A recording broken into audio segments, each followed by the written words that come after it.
Je, kifaa chako kinahitaji kutengenezwa? Tunatoa uchunguzi wa bure. Bila simu au safari, tunachukua kutoka mlangoni mwako na kurudisha. Kabla ya ukarabati, tunatuma bei na tunaendelea tu baada ya idhini yako. Rahisi, wazi na kitaalamu. Kiungo kiko kwenye maelezo. Kwanza, ni muhimu kuelewa ni kwa nini Roger Dyson SV14 yako inatoa sauti za ajabu.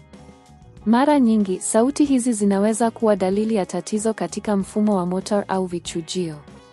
Hapa kuna hatua za kufuata ili kutatua tatizo hili. Kagua vichujio. Anza kwa kuangalia vichujio. Vichujio vilivyojaa vumbi vinaweza kusababisha motor kufanya kazi kupita kiasi na kutoa sauti zisizohitajika. Ondoa vichujio na usafishe au uhamasishe kubadilisha ikiwa ni lazima.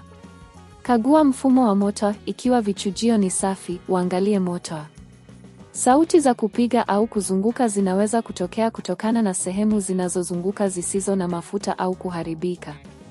Hakikisha motor inafanya kazi bila pingamizi.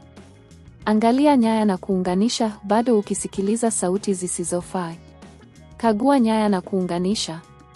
Nyaya zilizovunjika au kuunganishwa vibaya zinaweza kusababisha matatizo katika mfumo wa umeme na hivyo kutoa sauti zisizotarajiwa. Kufanya uchunguzi wa bure. Ikiwa huwezi kubaini chanzo cha tatizo, ni vizuri kufikiria kufanya uchunguzi wa bure. Wengi wa wataalamu wa Dyson hutoa huduma hii ili kubaini tatizo bila gharama ya mwanzo. Huduma ya kurekebisha nyumbani. Ikiwa tatizo litabainika na unahitaji ukarabati, angalia kama huduma ya kurekebisha nyumbani inapatikana. Hii inakuwezesha kupata msaada bila kuhamasisha vifaa vyako.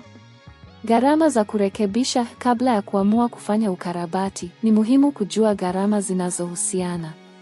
Wataalamu wengi watatoa makadirio ya bei, hivyo unaweza kufanya maamuzi sahihi kuhusu kama kuendelea na ukarabati au kununua mpya. Uhakika wa kurekebisha. Baada ya kufanya ukarabati, hakikisha unafanya majaribio ili kuthibitisha kuwa tatizo limeondolewa. Punguza matumizi ya kifaa kwa muda ili uone kama sauti inarudi.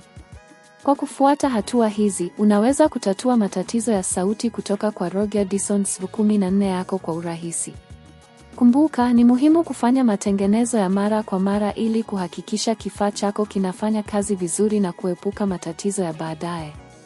Je, kifaa chako kinahitaji kutengenezwa? Tunatoa uchunguzi wa bure. Bila simu au safari, tunachukua kutoka mlangoni mwako na kurudisha. Kabla ya ukarabati, tunatuma bei na tunaendelea tu baada ya idhini yako. Rahisi, wazi na kitaalamu. Kiungo kiko kwenye maelezo.